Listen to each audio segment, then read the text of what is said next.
ओम शांति। आज 19 मई 2025। आज बाप दादा के अनमोल मधुर महावाक्य सुनते हैं। मीठे बच्चे, श्रीमत ही तुमको श्रेष्ठ बनाने वाली है, इसलिए श्रीमत को भूलो मत। अपनी मत को छोड़ एक बाप की मत पर चलो। आज की मुरली में प्रश्न है, पुण्य आत्मा बनने की युक्ति क्या है? उत्तर है, पुण्य आत्मा बनना है तो सच्ची दिल से प्यार से एक बाप को याद करो। कर्मेंद्रियों से कोई भी विकर्म ना करो, सबको रास्ता बताओ। अपनी दिल से पूछो, यह पुण्य हम कितना करते हैं।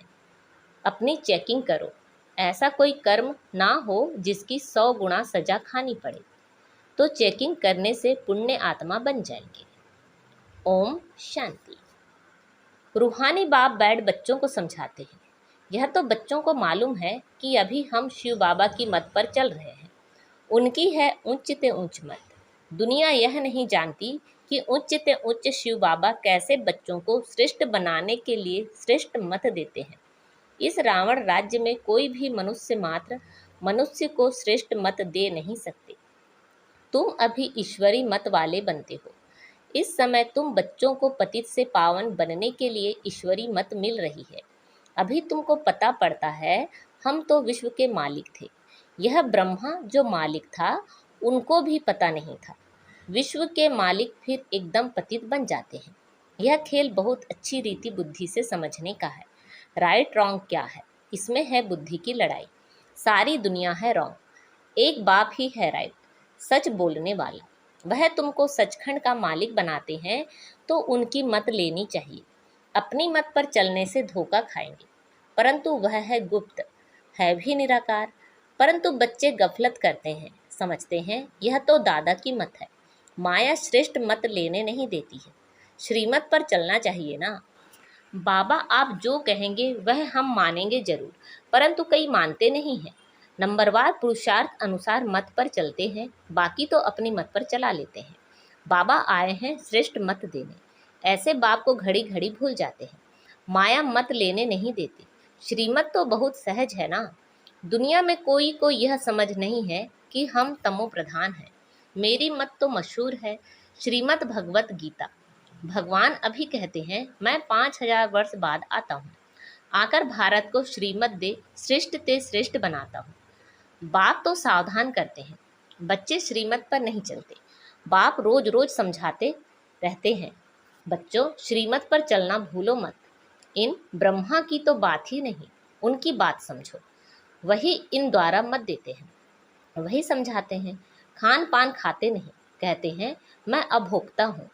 तुम बच्चों को श्रीमत देता हूँ, नंबर 1 मत देते हैं, मुझे याद करो, कोई भी विकर्म नहीं करो। अपने दिल से पूछो कितना पाप किया है। यह तो जानते हो सबका पापों का घड़ा भरा हुआ है। इस समय सभी रॉन्ग रास्ते पर हैं। तुम्हें अभी बाप द्वारा राइट रास्ता मिला है। तुम्हारी बुद्धि में सारा ज्ञान है। गीता में जो ज्ञान होना चाहिए वह है नहीं। वह कोई बाप की बनाई हुई नहीं है, यह भी भक्ति मार्ग में नोंद है। कहते भी हैं भगवान आकर भक्ति का फल देंगे। बच्चों को समझाया है, ज्ञान से सदगति, सदगति भी सबकी होती है, दुर्गति भी सबकी होती है। यह तो दुनिया है तमो प्रधान, सतो प्रधान कोई है नहीं। पुनर्जन्म लेते लेते अब पिछाड़ी आकर हुई है, अब मौत शाम के सिर पे खड़ा है। भारत की ही बात है, गीता भी है देवी देवता धर्म का शास्त्र। तो तुम्हें कोई दूसरे धर्म में जाने से क्या फायदा। हर एक अपनी अपनी कुरान बाइबिल आदि ही पढ़ते हैं, अपने धर्म को जानते हैं। एक भारतवासी ही अन्य सब धर्मों में चले जाते हैं, और सब अपने अपने धर्म में पक्के हैं। हर एक धर्म वाले की शक्ल आदि अलग है। बाप स्मृति दिलाते हैं, बच्चे तुम अपने देवी देवता धर्म को भूल गए हो। तुम स्वर्ग के देवता थे, हम सो का अर्थ भारतवासियों को बाप ने सुनाया है। बाकी हम आत्मा सो परमात्मा नहीं है। यह बातें तो भक्ति मार्ग के गुरु लोगों ने बनाई हैं। गुरु भी करोड़ों होंगे। स्त्री को पति के लिए कहते हैं कि यह तुम्हारा गुरु ईश्वर है, जबकि पति ही ईश्वर है। फिर हे भगवान हे राम क्यों कहती हो। मनुष्यों की बुद्धि बिल्कुल ही पत्थर बन गई है। यह खुद भी कहते हम भी ऐसे थे। कहाँ बैकुंठ का मालिक श्री कृष्ण, कहाँ फिर उनको गांव का छोरा कह दिया है। श्याम सुंदर कहते हैं, अर्थ थोड़े ही समझते। अभी बाप ने तुमको समझाया है, जो नंबर 1 सुंदर वही नंबर लास्ट तमो प्रधान श्याम बना है। तुम समझते हो हम सुंदर थे फिर श्याम बने हैं। 84 का चक्र लगाए अभी श्याम से सुंदर बनने के लिए बाप एक ही दवाई देते हैं कि मुझे याद करो। तुम्हारी आत्मा पतित से पावन बन जाएगी। तुम्हारे जन्म जन्मांतर के पाप नाश हो जाएंगे। तुम जानते हो जब से रावण आया है तुम गिरते गिरते पाप आत्मा बने हो। यह है ही पाप आत्माओं की दुनिया। एक भी सुंदर नहीं। बाप बिगर सुंदर कोई बना ना सके। तुम आए हो स्वर्गवासी सुंदर बनने। अभी नरकवासी श्याम है क्योंकि काम चिता पर चढ़ काले बने हैं। बाप कहते हैं काम महाशत्रु है। इन पर जो जीत पाएंगे वही जगत जीत बनेंगे। नंबर 1 है काम। उनको ही पतित कहा जाता है। क्रोधी को पतित नहीं कहेंगे। बुलाते भी हैं कि आकर पतित से पावन बनाओ। तो अब बाप आए हैं कहते हैं यह अंतिम जन्म पावन बनो। जैसे रात के बाद दिन, दिन के बाद रात होती है, वैसे संगम युग के बाद फिर सतयुग आना है। चक्र फिरना है। बाकी और कोई आकाश में अथवा पाताल में दुनिया नहीं है। सृष्टि तो यही है। सतयुग त्रेता यहाँ ही है। झाड़ भी एक ही है और कोई हो नहीं सकता। यह सब गपोड़े हैं जो कहते हैं अनेक दुनियाएं हैं। बाप कहते हैं यह सब हैं भक्ति मार्ग की बातें। अब बाप सत्य बात सुनाते हैं। अब अपने अंदर देखो हम कहाँ तक श्रीमत पर चल सतो प्रधान अर्थात पुण्य आत्मा बन रहे हैं। सतो प्रधान को पुण्य आत्मा, तमो प्रधान को पाप आत्मा कहा जाता है। विकार में जाना पाप है। बाप कहते हैं अब पवित्र बनो। मेरे बने हो तो मेरी श्रीमत पर चलना है। मुख्य बात है कोई पाप नहीं करो। नंबर 1 पाप है विकार में जाना। फिर और भी पाप बहुत होते हैं। चोरी चकारी ठगी आदि बहुत करते हैं। फिर बहुतों को गवर्नमेंट पकड़ती भी है। अब बाप बच्चों को कहते हैं तुम अपने दिल से पूछो हम कोई पाप तो नहीं करते हैं। ऐसे मत समझो हमने चोरी की व रिश्वत खाई तो यह बाबा तो जानी जाननहार है। सब जानते हैं नहीं। जानी जाननहार का अर्थ कोई यह नहीं है। अच्छा कोई ने चोरी की, बाप जानेंगे फिर क्या। जो चोरी की उसका दंड 100 गुना हो जाएगा। बहुत बहुत सजा खाएंगे। पद भी भ्रष्ट हो जाएगा। बाप समझाते हैं ऐसे अगर काम करेंगे तो दंड भोगना पड़ेगा। कोई ईश्वर का बच्चा बनकर फिर चोरी करता, शिव बाबा जिससे इतना वर्षा मिलता है उनके भंडारे से चोरी करता, यह तो बहुत बड़ा पाप है। कोई कोई में चोरी की आदत होती है, उनको जेल बर्ड कहा जाता है। यह है ईश्वर का घर। सब कुछ ईश्वर का है ना।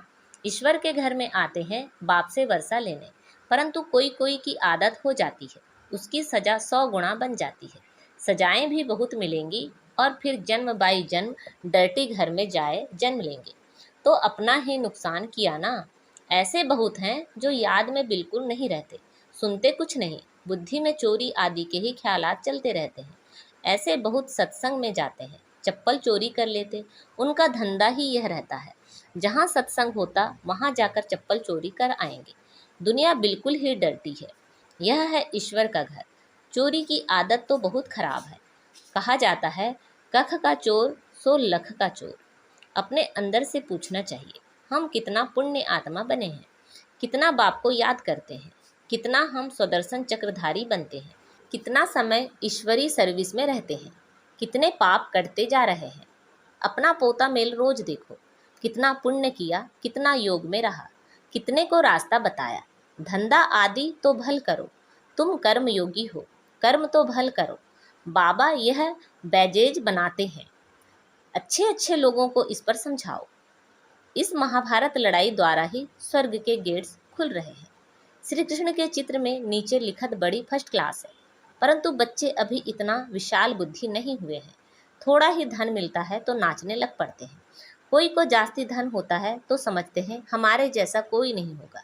जिन बच्चों को बाप की परवाह नहीं, उन्हें बाप जो जितना अविनाशी ज्ञान रत्नों का खजाना देते हैं उसकी भी कदर नहीं रहती है। बाबा एक बात कहेगा वह दूसरी बात कर लेते। परवाह ना होने के कारण बहुत पाप करते रहते हैं। श्रीमत पर चलते नहीं, फिर गिर पड़ते हैं। बाप कहेंगे यह भी ड्रामा उनकी तकदीर में नहीं है। बाबा तो जानते हैं ना, बहुत पाप करते हैं। अगर निश्चय हो कि बाप हमको पढ़ाते हैं तो खुशी रहनी चाहिए। तुम जानते हो हम भविष्य नई दुनिया में प्रिंस प्रिंसेस बनेंगे तो कितनी खुशी रहनी चाहिए। परंतु बच्चे तो अभी तक भी मुरझाते रहते हैं। वह अवस्था ठहरती नहीं है। बाबा ने समझाया है, विनाश के लिए रिहर्सल भी होगी, कैलेमिटीज भी होंगी, भारत को कमजोर करते जाएंगे। बाप खुद कहते हैं यह सब होना ही है, नहीं तो विनाश कैसे होगा। बर्फ की बरसात पड़ेगी, फिर खेती आदि की क्या हाल होगा। लाखों मरते रहते हैं, कोई बतलाते थोड़े ही हैं। तो बाप मुख्य बात समझाते हैं कि ऐसे अपने अंदर जांच करो, मैं कितना बाप को याद करता हूँ। बाबा आप तो बड़े मीठे हो, कमाल है आपकी। आपका फरमान है मुझे याद करो तो 21 जन्म के लिए कभी रोगी नहीं बनेंगे। अपने को आत्मा समझ बाप को याद करो तो मैं गारंटी करता हूँ सम्मुख बाप तुमको कहते हैं, तुम फिर औरों को सुनाते हो। बाप कहते हैं मुझ बाप को याद करो, बहुत प्यार करो, तुमको कितना सहज रास्ता बताता हूँ पतित से पावन होने का। कोई कहते हैं हम तो बहुत पाप आत्मा है।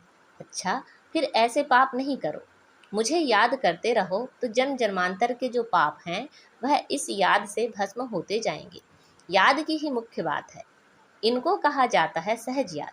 योग अक्षर भी निकाल दो। सन्यासियों के हठयोग तो किस्म किस्म के हैं, अनेक प्रकार से सिखलाते हैं। इस बाबा ने गुरु तो बहुत किए हैं ना। अभी बेहद का बाप कहते हैं इन सबको छोड़ो, इन सबका भी मुझे उद्धार करना है, और कोई की ताकत नहीं जो ऐसे कह सके। बाप ने ही कहा है मैं इन साधुओं का भी उद्धार करता हूँ, फिर यह गुरु कैसे बन सकते। तो मूल एक बात बाप समझाते हैं, अपने दिल से पूछो, हम कोई पाप तो नहीं करते हैं, किसी को दुख तो नहीं देते हैं, इसमें कोई तकलीफ नहीं है। अंदर जांच करनी चाहिए, सारे दिन में कितना पाप किया, कितना याद किया। याद से ही पाप भस्म होंगे। कोशिश करनी चाहिए, यह बहुत मेहनत का काम है। ज्ञान देने वाला एक ही बाप है, बाप ही मुक्ति जीवन मुक्ति का रास्ता बतलाते हैं। अच्छा, मीठे मीठे से खिलते बच्चों प्रति माता पिता बाप दादा का याद प्यार और गुड मॉर्निंग। रूहानी बाप की रूहानी बच्चों को नमस्ते। हम सब रूहानी बच्चों की रूहानी माता पिता बाप दादा को याद प्यार गुड मॉर्निंग और नमस्ते। आज की मुरली से धारणा के लिए मुख्य सार हैं, बाप जो अविनाशी ज्ञान रत्नों का खजाना देते हैं उसका कदर करना है। बेपरवाह बन पाप कर्म नहीं करने हैं। अगर निश्चय है भगवान हमको पढ़ाते हैं तो अपार खुशी में रहना है। ईश्वर के घर में कभी चोरी आदि करने का ख्याल ना आए, यह आदत बहुत गंदी है। कहा जाता है कख का चोर सो लख का चोर। अपने अंदर से पूछना है हम कितना पुण्य आत्मा बने हैं। आज बाबा ने हमें वरदान दिया है, निर्बल दिल शिकस्त समर्थ आत्मा को एक्स्ट्रा बल देने वाले रूहानी रहमदिल भव। निर्बल दिल शिकस्त असमर्थ आत्मा को एक्स्ट्रा बल देने वाले रूहानी रहमदिल भव। जो रूहानी रहमदिल बच्चे हैं वह महादानी बन बिल्कुल होपलेस केस में होप पैदा कर देते हैं, निर्बल को बलवान बना देते हैं। दान सदा गरीब को बेसहारों को दिया जाता है। तो जो निर्बल दिल शिकस्त असमर्थ प्रजा क्वालिटी की आत्माएं हैं उनके प्रति रूहानी रहमदिल बन महादानी बनो। आपस में एक दूसरे के प्रति महादानी नहीं, वह तो सहयोगी साथी हो, भाई भाई हो, हम शरीक पुरुषार्थी हो, सहयोग दो दान नहीं। आज का स्लोगन है, सदा एक बाप के श्रेष्ठ संग में रहो तो और किसी के संग का रंग प्रभाव नहीं डाल सकता। सदा एक बाप के श्रेष्ठ संग में रहो तो और किसी के संग का रंग प्रभाव नहीं डाल सकता। अच्छा, अव्यक्त इशारे। रूहानी रॉयल्टी और प्योरिटी की पर्सनालिटी धारण करो।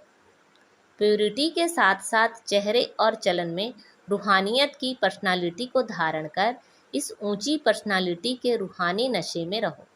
अपनी रूहानी पर्सनालिटी को स्मृति में रख सदा प्रसन्नचित्त रहो तो सब प्रश्न समाप्त हो जाएंगे। अशांत और परेशान आत्माएं आपकी प्रसन्नता की नज़र से प्रसन्न हो जाएंगी। अच्छा, ओम शांति।